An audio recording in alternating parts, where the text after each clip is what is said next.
आदाब। क्या American elections में मुस्लिम वोटर्स ट्रंप को भी वोट डालेंगे? क्या मुस्लिम वोटर्स स्प्लिट होने वाले हैं, या फिर मुस्लिम वोटर्स ज्यादा थर्ड पार्टी को डालने वाले हैं, जिल स्टेन को? होने क्या जा रहा है? क्या कोई टेक्टोनिक शिफ्ट आने वाला है? इसको जानने के लिए, इसके एनालिसिस को सुनने के लिए आप वीडियो को आगे देखिए। लेकिन मैं थोड़ी सी तमहीद बांधता हूं। तमहीद मतलब I am trying to give a premise कि मैं क्या कहना चाह रहा हूं। तो अख्तर शाह जहांपुरी के एक कपल ऑफ कपलेट्स है, अशार है, सुन लीजिए आप। एक उम्र भटकते रहे, घर ही नहीं आया, साहिल की तमन्ना थी, नजर ही नहीं आया। मैं झूठ को सच्चाई के पैकर में सजाता। मतलब कब तक झूठ मैं यानी अपने आप से झूठ बोलता रहा हूं। मैं झूठ को सच्चाई के पैकर में सजाता, क्या कीजिए मुझको यह हुनर ही नहीं आया। मेरे अजीज साथियों, दोस्तों, हम ऐसे इंफॉर्मेशन एज में है, बल्कि मिस इंफॉर्मेशन एज में है। जो चीज नजर आ रही है वो शायद नहीं है, और जो चीज नजर नहीं आ रही है वो शायद है। फिर ये दौर स्पिन डॉक्टर्स का भी है कि बात को घुमा घुमा के बोलो ताकि सामने वाला कंफ्यूज हो जाए। तो संत कबीर का एक कपलेट है, हम मशहूर, रंगी को नारंगी कहे, दूध बने खोया, और फिर बीच में कुछ समथिंग समथिंग समथिंग, देख कबीरा रोया। तो ये प्रेमिस को समझना जरूरी है, और जब तक हम इसके डेप्थ में नहीं जाएंगे बात हमको समझ में नहीं आने वाली। अब आप देखिए, 50-60 साल हो गया अमेरिका, कनाडा, यूके, इंडिया में Muslim voters have been tilted towards liberals. मतलब वो लिबरल्स को डालते रहे, और ये कंजर्वेटिव्स के खिलाफ है। अब हम अब जो है मुस्लिम्स ये समझे कि इनके छत्रो छाया में रहेंगे तो फिर हमारा प्रोटेक्शन भी होगा, और वो ना पूरी तरह गलत भी नहीं है, क्योंकि कंजर्वेटिव्स के ऐसे बयानात, ऐसे पॉलिसीज, वो फियर क्रिएट करने के लिए इनफ था। लेकिन क्या अब हम उसी पॉलिसी पे गामजन रहेंगे? क्या हम उसको रिव्यू करने तैयार नहीं होंगे फियरलेसली?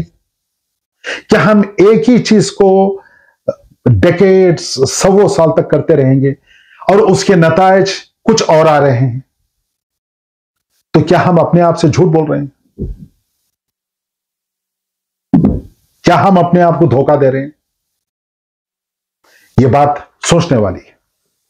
ये देखिए, रिपब्लिकन पार्टी में जो यूथ है बिटवीन 16 to 26, और देन कंपेयर टू 59 प्लस, इनमें 20 पॉइंट्स का डिफरेंस है टुवर्ड्स इजराइल। आप देखिए, ये टेक्टोनिक शिफ्ट है, ये रिपब्लिकन पार्टी। और डेमोक्रेटिक पार्टी का यूथ तो छोड़ ही दो, छोड़ ही दो। ये जो कैंपसेस में हुआ, कॉलेजेस में हुआ, इंस्टीट्यूशंस में हुआ, तो रिपब्लिकन और डेमोक्रेटिक पार्टी के दोनों ग्रुप फर्स्ट हैंड इंफॉर्मेशन लिए हैं पैलेस्टीनियन प्रोटेस्टर्स से, and they watch the social media.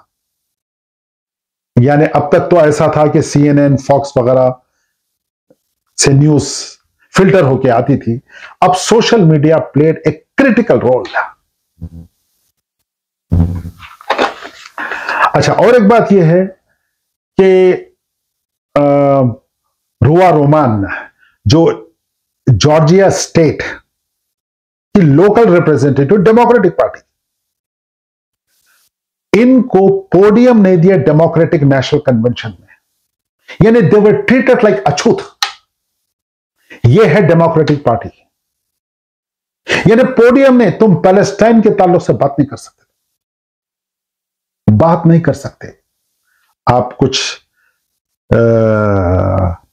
Press cuttings भी मैं पोस्ट कर रहा हूं, देख लीजिए आप उसको। अच्छा, और एक बात,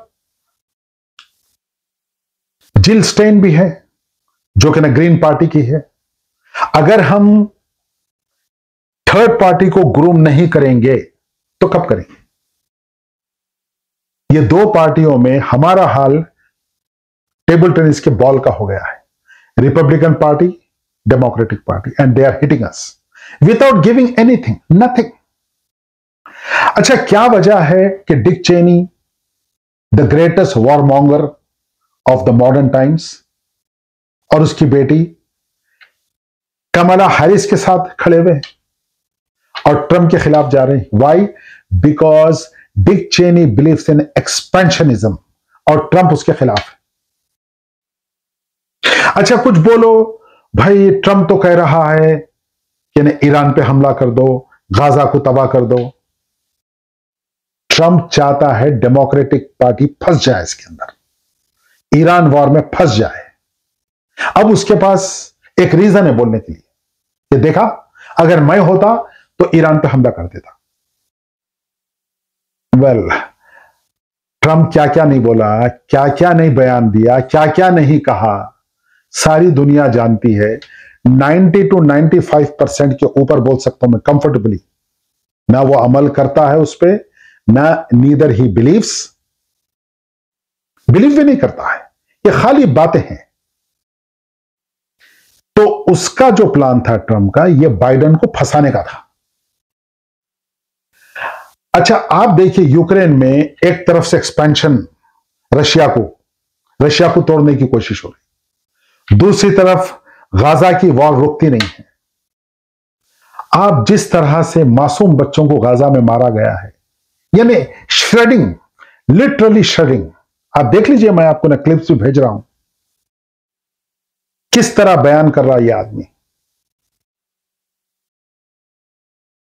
You know a lot about Yahya Sinwar and other Hamas leaders. Can you tell us why, first of all, he has been so controversial as a figure to the Israelis and the Americans even before October 7th?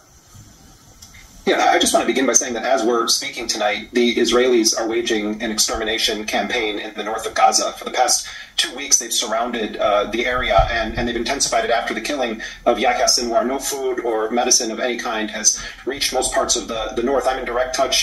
I'm in with medical officials in the north and with journalistic colleagues. I understand that at least 80 people have been killed tonight in a horrifying set of attacks on half a dozen residential buildings. I've just gotten done seeing images from the ground where children are being shredded like meat in a butcher shop. I don't understand how any of us, whether we're journalists or not, this isn't about objectivity, how any of us can watch this genocide unfold in real time and watch the pontificating of the politicians running for president. मासूम बच्चे, 2-2 महीने के बच्चे। And I don't care कि वो लोग मुसलमान है, यहूदी है, हिंदू है, क्रिश्चियन है, डजंट मैटर। बच्चे हैं, लोग हैं, सिविलियंस है। पूरा गाजा तबाह हो गया, 2 मिलियन लोग बेघर हो गए हैं, and it has become a living graveyard. और जो इजरायली सिटीजन्स हैं, जो गाजा में रिसेटल होना चाह रहे हैं, जरा उनको भी देख लीजिए। मगर बाइडेन की तरफ से कोई भी आवाज नहीं है, जबकि रफा की तरफ नहीं बढ़ना था। नहीं बढ़ो मगर बढ़ो। मैं सिर्फ सिंबॉलिक स्टेटमेंट्स दे रहा हूं, तुमको जो करना है करो। तो पूरा ये डेमोक्रेटिक एडमिनिस्ट्रेशन इस्राइल को फ्री हैंड दिया है पिछले 1 साल में। अभी तो अनऑफिशियल न्यूज़ेस आ रहे हैं, जब पूरी फाइल खुलेगी, हो सकता है इसलिए रोक रहा नहीं इस्राइल। यहां तक भी कहा जा रहा है 1 लाख से 2 लाख आदमी मरे हैं, जान बहक हो गए हैं। इतनी सफाकी से बॉम्बिंग हुई है, हिरोशिमा और नागासाकी में नहीं हुई। कैन यू इमेजिन, एक बॉम्ब 3 से 4 टन का होता है। अगर किसी के घर पर डाल दिया जाए, मासूम बच्चे अंदर है, सोचिए आप एक काम करिए, एक ईंट लीजिए, एक पत्थर लीजिए और घर के बाहर जाइए, जाके वो पत्थर आप अपने घर पे फेंकी, पत्थर कह रहा हूं मैं, बॉम्ब नहीं, पत्थर। और यहां पर 2 से 3 टन का बॉम्ब जो है जमीन पे गिर रहा है, और in totality 70 to 100,000 tons bomb अभी तक फेंके गए सिविलियंस के ऊपर।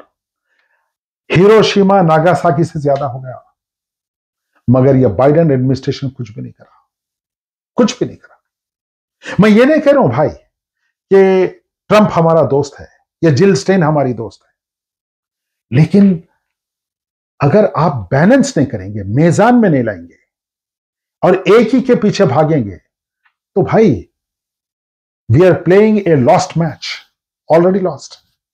तो अमेरिकन वोटर्स को सोचना चाहिए कि भाई इनफ इज इनफ। आप फियर को निकालिए, नहीं भाई वो ट्रंप ये कर देने वाला है, वो कर दे, इससे बुरा होने वाला है।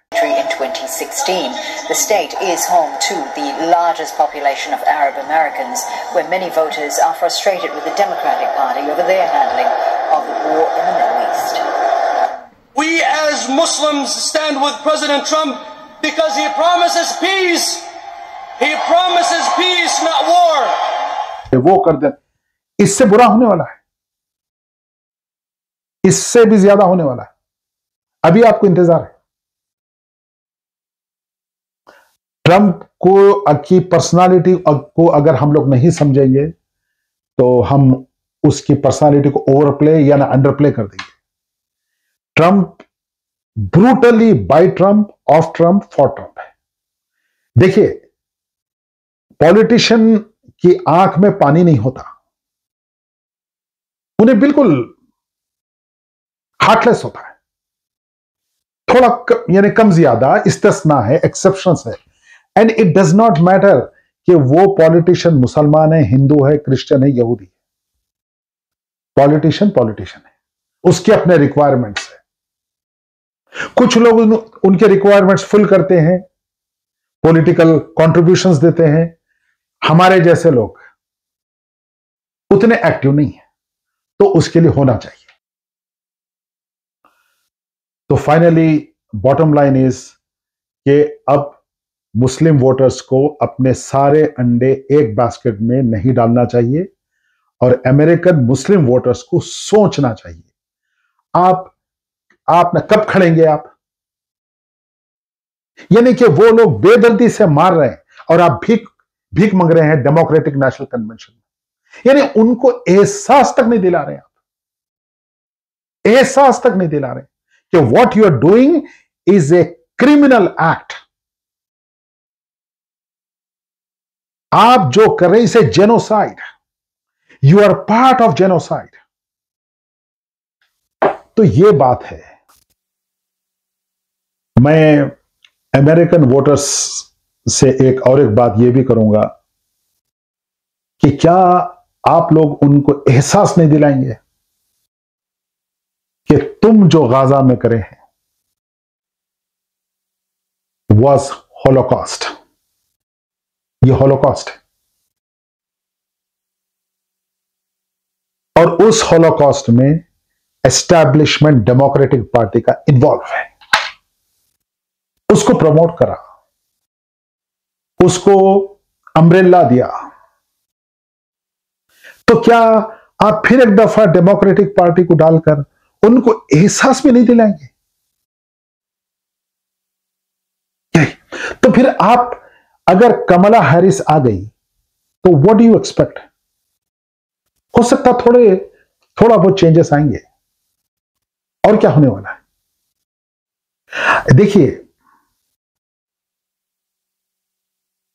हमको यह बात सोचना चाहिए कि अगर हम आज इनको एहसास नहीं दिलाएंगे कि आप लोगों ने 1 साल में क्या किया, तो फिर ये एहसास उनको कभी भी नहीं हो सकता।